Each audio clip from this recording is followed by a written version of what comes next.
मृत्यू झालेलाच आहे, परंतु अजूनही जे 52 लोक होते ते 52 लोक अजूनही त्यामध्ये काढले गेलेले होते आणि जवळजवळ अनेक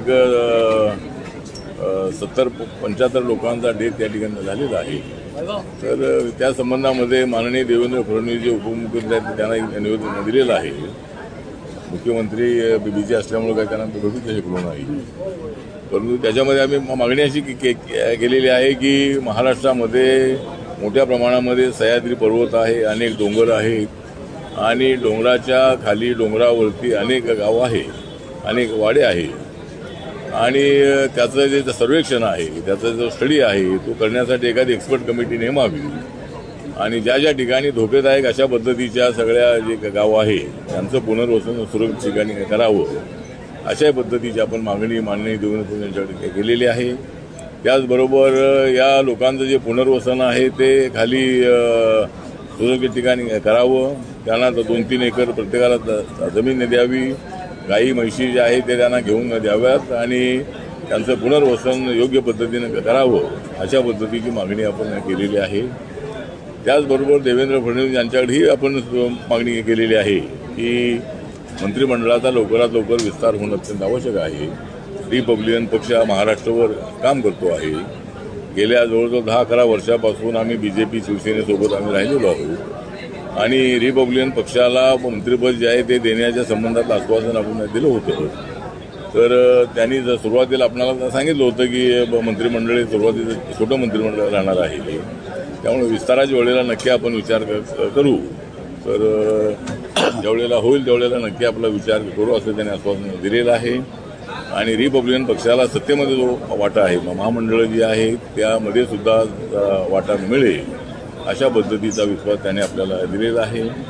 त्याचबरोबर महाराष्ट्रामध्ये दलितांवरती ठिकठिकाणी अत्याचार होत आहे, ते अत्याचार थांबवण्यासाठी राज्य सरकारने प्रयत्न करणं अत्यंत आवश्यक आहे.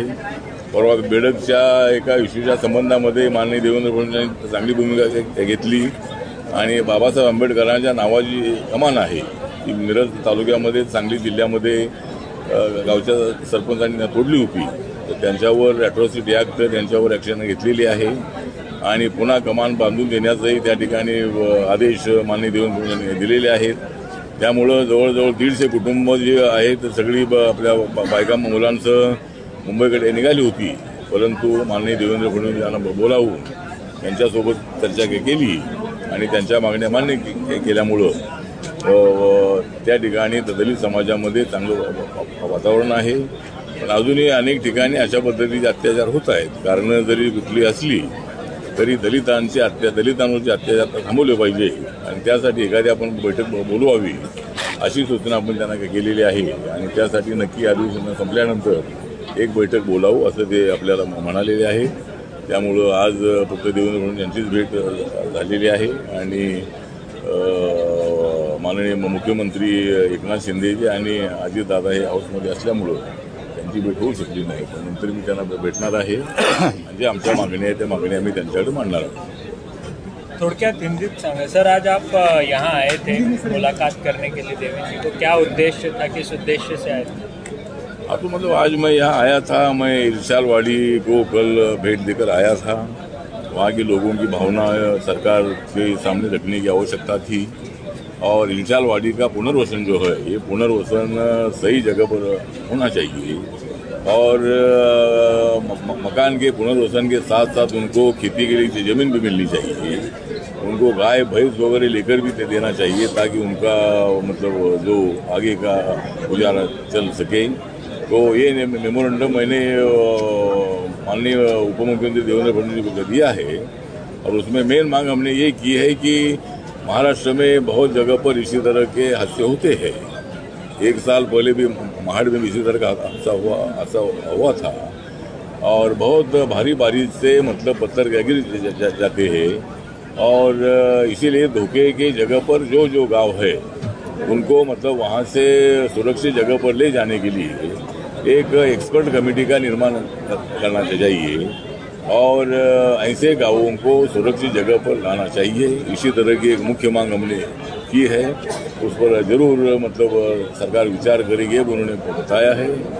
दूसरा एक आरपीआई को सत्ता की भागीदारी मिलनी चाहिए। एक आरपीआई का मंत्रिमंडल में होना बहुत बड़ा जरूरी था, लेकिन पूरा महाराष्ट्र की जनता जो है, मेरा रिपब्लिकन पार्टी है, ये बीजेपी, शिवसेना और अभी राष्ट्रवादी कांग्रेस की सरकार में आरपीआई का एक मंत्री होना चाहिए था, लेकिन अभी तक नहीं हुआ है। तो हमने मांग किया है कि भाई आरपीआई के लिए एक मंत्री पद मिलना चाहिए और विस्तार जल्दी होना चाहिए। इसी तरह की मांग देवेंद्र फडणवीस जी के पास हमने की है और उन्होंने बताया है कि जरूर उसका विचार हम करेंगे, जल्दी विस्तार करेंगे, ऐसा उन्होंने बताया है। दूसरा, एक दलित पर अत्याचार की घटनाएं जगह जगह पर, कुछ जगह पर हो रही है। महाराष्ट्र सरकार ने एज ए होम मिनिस्टर माननीय देवेंद्र फडणवीस जी ने एक मीटिंग बुलानी चाहिए और उसमें दलित अत्याचार रोकने के लिए क्या कर सकते हैं, इसके बारे में विचार करने की आवश्यकता है। ये भी हमने उनको एक पत्र हमने दे दिया है। तो ये इसी तरह आज मैं यहाँ सरकार मतलब रिपब्लिकन पार्टी ऑफ इंडिया की तरफ से सामाजिक न्याय और अधिकारिता राज्य मंत्री के नाते भी मैं यहाँ आज विधिमंडल में मैं आया था और देवेंद्र फडणवीस जी की हमारी मुलाकात हुई है। कोई आश्वासन आपको दिया है कि मंत्री पद होगा नहीं होगा किसी तो मंत्री पद के लिए तो आश्वासन पहले भी उन्होंने दिया था, अभी भी आश्वासन दिया है कि जब विस्तार होगा तब जरूर आरपीआई का विचार किया जाएगा। एक सवाल और है आपसे, जिस प्रकार से पार्लियामेंट सेशन शुरू है, लोकसभा चालू है, राज्यसभा चालू है, इसी बीच विपक्ष जो है मणिपुर के में जो घटनाएं हो रही हैं उसको लेकर के काफ़ी अग्रेसिव है। अभी आम आदमी पार्टी के जो सांसद हैं संजय सिंह, उन्होंने हंगामा किया जिसके बाद उन्हें सस्पेंड भी कर दिया है। कैसे? मुझे लगता है कि जब ऑल पार्टी मीटिंग हुई थी 19 तारीख को, तो ऑल पार्टी मीटिंग में कांग्रेस सहित सभी अपोजिशन ने मांग किया था कि मणिपुर पर चर्चा होनी चाहिए, पहले दिन ही चर्चा होनी चाहिए। उस पर सरकार ने ये रोक लिया था कि भाई चर्चा के लिए हम तैयार है और जो मुद्दे आपको रखना है उसके बारे में आपको पूरा अधिकार है। वहाँ मणिपुर में शांति प्रस्तावित होनी चाहिए, सबकी मांग है। 2 महिलाओं पर जो अत्याचार हुआ ये बहुत बड़ी दर्दनाक घटना है। तो सरकार ने भी मतलब चर्चा के लिए मान्यता दी थी और माननीय नरेंद्र मोदी जी ने भी मतलब मीडिया के सामने आकर उन्होंने ये ऐसे घटना का निषेध किया था और शांति का आह्वान भी किया था। उसके बावजूद भी बार बार अपोजिशन हंगामा कर रहा है और जानबूझकर प्रधानमंत्री कुछ बोले नहीं। प्रधानमंत्री जी ने आना चाहिए, जब आप चर्चा तो शुरू करो, उसका रिप्लाई देने के लिए होम मिनिस्टर तो रहेगी ही, लेकिन अगर आपका बहुत आग्रह होगा तो सरकार विचार करेगी, लेकिन चर्चा तो शुरू होनी चाहिए। आपने चर्चा की मांग किया और अभी चर्चा आप नहीं होने दे रहे, खाली बहाना बनाकर आप हाउस को अर्जन कर रहे, हंगामा कर रहे हैं। तो इसी तरह का रोज हंगामा करना अच्छी बात नहीं है। अगर हम चर्चा के लिए सरकार तैयार है, चर्चा की मांग आपने किया है, तो हंगामा की क्या आवश्यकता है। मतलब 2-3 दिन चले गए, पहले 2 दिन चले गए, आज का भी नहीं चला गया। तो हर रोज इसी तरह हंगामा करना ठीक नहीं है और रोज हंगामा करने वालों को सस्पेंड करना ही चाहिए। जिस तरह संजय सिंह जी हमारे अच्छे मित्र हैं, आम आदमी पार्टी के मेंबर ऑफ पार्लियामेंट हैं, लेकिन वो उन्होंने बहुत ज़्यादा हंगामा करने के बाद उनको शायद सस्पेंड कर दिया। आज मैं हाउस में नहीं था, लेकिन रोज हंगामा करके हाउस का कामकाज रोकने का प्रयत्न करने वाले जो मेंबर ऑफ पार्लियामेंट है उनको सस्पेंड करना ही चाहिए। ठोले साहब, एक सवाल है कि आज एएसआई जो है, ASI archaeological survey of India, ये ज्ञानव्यापी मंदिर के जो मस्जिद है वहाँ पर सर्वे करने गए थे, लेकिन कुछ लोग कोर्ट में चले गए। बुधवार तक कोर्ट में रोक लगाई है और निचली अदालत में जाने के लिए कहा है। ज्ञानव्यापी का जो मामला चल रहा है उसको लेकर अभी जो मामला का कोर्ट में है, जो कोर्ट आदेश देगा वो दोनों ने मान्य करना चाहिए। मतलब ज्ञानव्यापी के बारे में बहुत सारे एविडेंस सामने आ रहे हैं और इसके बारे में कोर्ट जो निर्णय देगा वो निर्णय दोनों पक्ष ने मान्य करना चाहिए। तो उसी तरह हमारी ये सूचना है। डॉक्टर साहब, एक सवाल था कि सातारा जिले में पलटन तालुका है, वहाँ पे कुरवली गांव है, वहाँ पे एक 35 साल की महिला, एक 16 साल की बेटी और एक 14 साल की बेटे को जात पात को लेके उनके कपड़े फाड़े गए, मारहाड़ की गई। नहीं, सातारा के एक गांव में मतलब जो घटना घटी है, ऐसी घटना महाराष्ट्र में नहीं होनी चाहिए। महाराष्ट्र अपना फुले शाहू अम्बेडकर शिवाजी महाराज का महाराष्ट्र है और रोज या मतलब कई दिनों के बाद एकाधी घटना होना ठीक नहीं है। तो मैं ऐसी घटना का निषेध करता हूँ और पुलिस प्रशासन जरूर उनके ऊपर कड़ी कार्रवाई करेगी। और मैं सारे समाज को आह्वान करना चाहता हूँ कि भाई हम सब लोगों ने एक साथ रहना चाहिए। जिस तरह बेड़क में हुआ था, बेड़क के जो हमारे नौजवान लोग यहाँ आकर देवेंद्र फडणवीस जी को मिले, तो मतलब वहाँ बाबा साहब अम्बेडकर जी की जो कमान है, ये कमान तोड़ने की बिल्कुल आवश्यकता नहीं थी, लेकिन बाबा साहब अम्बेडकर जी की कमान तोड़ने का एक निर्णय सरपंच ने ले लिया और खाम का वहाँ विवाद पैदा किया। तो मुझे लगता है कि बाबा साहब अम्बेडकर जी के बारे में सब लोग दुनिया भर में, अपने देश में सब लोग बाबा साहब को मानते हैं और वहाँ वो कमान तोड़ने का निर्णय ठीक नहीं था। तो इसी तरह जगह पर हो रहा है। तो मैं सभी समाज को आह्वान करना चाहता हूँ कि हम सब लोगों ने एक रहना चाहिए। महाराष्ट्र की परंपरा पुरोगामी परंपरा है और इस महाराष्ट्र की परंपरा को ठेस पहुँचाना अच्छी बात नहीं है। सभी लोगों ने एक साथ रहना चाहिए और बाबा साहब अम्बेडकर जी का मिशन था देश में समानता पैदा करना और सब लोगों ने एक साथ आकर अपने विकास के लिए काम करना, ये बाबा साहब अम्बेडकर जी का मिशन था। नरेंद्र मोदी जी की भी ये भूमिका है कि भाई सब ने एक साथ आना चाहिए और हम समाज को मजबूत करने के लिए, देश को मजबूत करने के लिए हमने काम करना चाहिए। ये भी हमारे नरेंद्र मोदी जी की सोच है। इसी तरह समाज को आह्वान करना चाहता हूँ कि हमने शांति रखकर, हमने एक दूसरे को सहारा देकर आगे बढ़ना चाहिए। ये इस घटना के बाद पलटन पुलिस थाने गया था परिवार, ये पुलिस थाना मामला दर्ज नहीं कर रहा था, टाल मटोल कर रहा था। तो मतलब बहुत बार जो पुलिस अधिकारी होते हैं ये इसी तरह की गलती करते हैं। तो अगर ऐसा अत्याचार होता है, पुलिस स्टेशन में कोई भी जाता है तो उनका एफआईआर दर्ज करने की जिम्मेदारी वहाँ के पुलिस हवलदार हो या पुलिस इंस्पेक्टर हो, उनकी होती है। उन्होंने मतलब वो दर्ज करना चाहिए। अगर ऐसा नहीं हुआ होगा तो उसकी जांच होनी चाहिए और ऐसी पुलिस पर कार्रवाई होनी चाहिए। थैंक यू उपमुख्यमंत्री पदाची शपथ घेतल्यानंतर अजित पवारांच्या चेहऱ्यावरती बरंच पाहायला मिळत आहे। एकत्रित ठिकाणामध्ये चांगलं कोऑर्डिनेशन बघायला मिळत आहे। काही कोटी करता येतात मला काय बोलणं? की हा त्यांचा पुन्हा उपमुख्यमंत्री काहीतरी चारोळीवर मला काय नाही अजित पवार हे उपमुख्यमंत्री झाले त्यानंतर त्यांचा चेहरा फुललेला आहे आणि अजूनही तो फुलणार आहे, कारण त्यांचा चेहरा फुलण्यासाठीच त्यांना डेप्युटी सीएम केलेला आहे आणि अजित पवारांनी अत्यंत मोठा निर्णय घेतलेला आहे। बरेच आमदार त्यांच्यासोबत आलेले आहेत आणि नागालँडचे सुद्धा त्यांचे जे आमदार होते ते सुद्धा त्यांच्यासोबत आलेले आहेत। त्यामुळे खरा जो राष्ट्रवादी पक्ष आहे, राष्ट्रवादी पक्ष अजितदादा पाटील यांच्या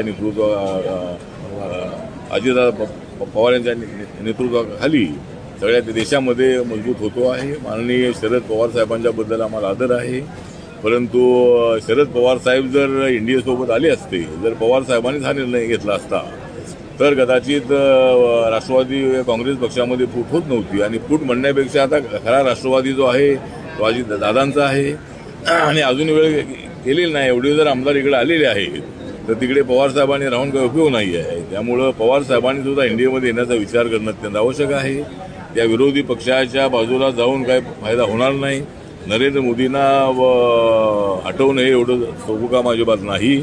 नरेंद्र मोदीजी आणि एनडीएच्या मिटिंगमध्ये 38 पक्षांनी आम्ही ठरवलेलं आहे की 2024मध्ये जी निवडणूक होईल त्या निवडणुकीमध्ये आम्हाला प्रचंड यश मिळेल, आम्हाला 350 पेक्षा जास्त जागा मिळतील आणि नरेंद्र मोदी आमचे प्रधानमंत्री असतील। मी विरोधी पक्षाला विचारतो की आपल्याकडे प्रधानमंत्री पदाचा कोण उमेदवार आहे? त्यांच्याकडे प्रत्येक पक्षाचा एक उमेदवार आहे आणि जरी तुम्ही किती प्रयत्न केलात तरी सुद्धा आम्हाला अजिबात अडचण अजिबात नाही। जनता नरेंद्र मोदींच्या सोबत आहे। त्यामुळं 2024मध्ये इंडियाचं सरकार येणार आहे आणि इंडियाचं नाव देऊन या ठिकाणी आपल्या देशाला बदनाम करण्याचा प्रयत्न करू नका।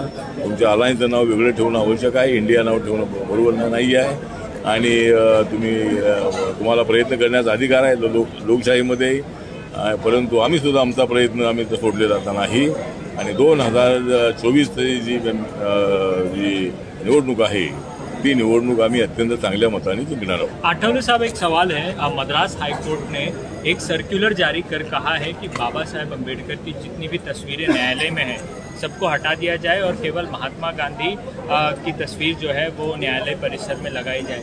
आप इस सर्कुलर को कैसे देखते हैं? मुझे लगता है कि मद्रास हाईकोर्ट ने अगर इसी तरह का कोई सर्कुलर निकाला होगा तो इस सर्कुलर का हम विरोध करते हैं, हम कोर्ट का आदर करते हैं. लेकिन बाबा साहब अम्बेडकर जी लॉ मिनिस्टर थे, बाबा साहब अम्बेडकर जी बैरिस्टर थे, बाबा साहब अम्बेडकर जी कानून के जानकार थे और बाबा साहब अम्बेडकर जी इस देश के संविधान के आर्किटेक्ट थे. क्योंकि जब 26 नवंबर 1949 को बाबा साहब अम्बेडकर जी ने संविधान का draft as a drafting committee के चेयरमैन के नाते डॉक्टर राजेंद्र प्रसाद जी और पंडित जवाहरलाल नेहरू जी को सौंप दिया था, तब उनके मुंह से उद्गार निकले थे कि डॉक्टर अम्बेडकर आप ये संविधान के सही आर्किटेक्ट है, शिल्पकार है. इसीलिए अगर बाबा साहब अम्बेडकर जी के अगर जो प्रतिमा है, ये प्रतिमा हर जगह जगह पर लगाने के संबंध में आदेश थे और लोग लगाते भी थे. लेकिन मद्रास हाईकोर्ट ने जो भी निर्णय दिया है उससे हम सहमत नहीं है. हम इसके बारे में सुप्रीम कोर्ट में जाएंगे और बाबा साहब का इसी तरह का अपमान नहीं बिल्कुल होना चाहिए, बाबा साहब का सम्मान होना चाहिए. एक सवाल, अंतिम सवाल लेता हूं आपसे. आज जिस प्रकार से एनडीए के खिलाफ इंडिया नाम का अपोजिशन जो है वो सामने आया है, आज एनसीपी में 2 गुट सामने आए हैं. शरद पवार इंडिया में है, वहीं अजीत पवार एनडीए में है. ऐसी स्थिति में आप कैसे देखते हैं, समीकरण कैसा होगा, एनडीए के लिए कितनी कठिनाई होगी? मुझे लगता है कि जो इंडिया नाम जो लिया है, इंडिया नाम ये ठीक नाम नहीं है. मतलब इंडिया के बारे में हमको आदर है, इंडिया हमारा देश है, लेकिन इसका जो शॉर्ट फॉर्म है, शॉर्ट फॉर्म इंडिया करके ये टोल मटोल करके उन्होंने इंडिया ये नाम ले लिया है. लेकिन किसी अलायंस का इंडिया नाम नहीं हो सकता है, इसीलिए इंडिया नाम उन्होंने बदलना चाहिए. और इंडिया कितनी भी कोशिश, मतलब अपोजिशन वाली कितनी भी कोशिश करे, लेकिन हम सब लोग सबके लिए काम कर रहे हैं. नरेंद्र मोदी जी ने 9 सालों में बहुत सारा काम किया है और इसीलिए जनता हमारे साथ है. आप लोगों ने देखा है कि 2019 के चुनाव में भी राफेल के मुद्दे पर राहुल गांधी ने मोदी जी को घेरने का काम किया था, लेकिन जनता ने नरेंद्र मोदी जी को 303 सीटें बीजेपी को देकर दोबारा प्रधानमंत्री पद पर बिठाया था. इसीलिए ये अपोजिशन वाले का नारा है कि मोदी जी को हटाना है और मोदी जी का नारा है गरीबी को मिटाना है, हर आदमी को न्याय देना है, देश का विकास करना है. ये हमारा एजेंडा है और इसीलिए अपोजिशन के एजेंडे से जनता सहमत नहीं है.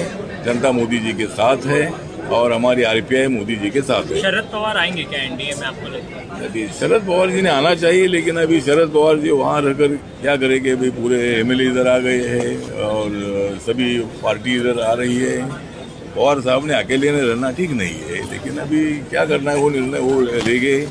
लेकिन पवार साहब एक जानकार नेता है, कब निर्णय क्या लेना चाहिए उसके लिए वो मशहूर है और देश के विकास के लिए उन्होंने मतलब एनडीए के साथ आना चाहिए था. हम भी एनडीए के साथ है, हम बीजेपी के साथ है, इसका मतलब एनडीए के साथ है. हमारा कॉमन मिनिमम प्रोग्राम पर हम एक साथ आए हैं, अलग अलग हमारी विचारधारा है, लेकिन इसीलिए माननीय पवार साहब ने एनडीए में आने का विचार करना चाहिए.